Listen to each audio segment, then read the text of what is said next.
This video will look at the shell interface within expert mode of FlashPrint. Shells refer to the exterior walls of your model. The first section is thickness. The first option, shell count, allows us to select how many shells will be on our model. Adjusting this setting will also change the shell thickness below.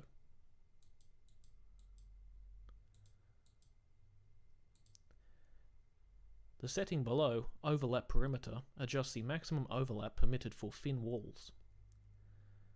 The next section is Speed. Exterior speed is a percentage of our base print speed.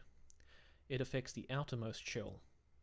Exterior maximum speed also affects the outermost shell and allows you to select the maximum permitted print speed.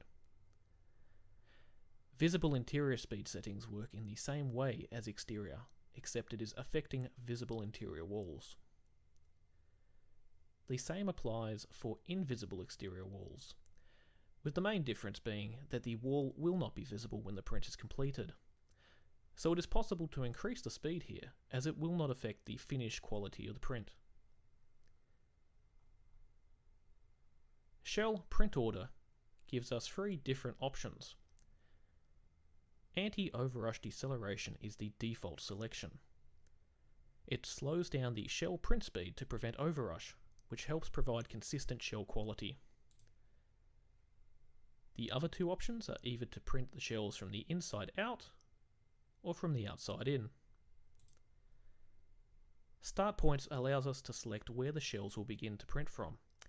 Closest to specific location will begin as close as possible to the XY coordinates entered below. Inner recess point will print from a less visible location. An example of this is like the inside of our corner here.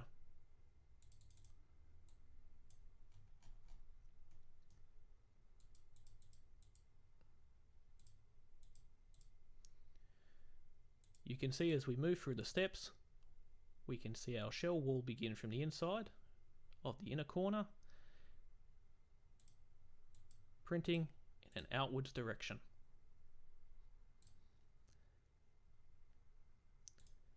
And the final selection, Randomize, will change the starting location for each shell at random. Permit Optimize Start Points allows the slicer to choose a start point to reduce the overall print times. This selection is not applicable when using closest to specific location, however. Start point acceleration speeds up the shell print speed within the selected distance below. Our next video will be looking at our infill settings.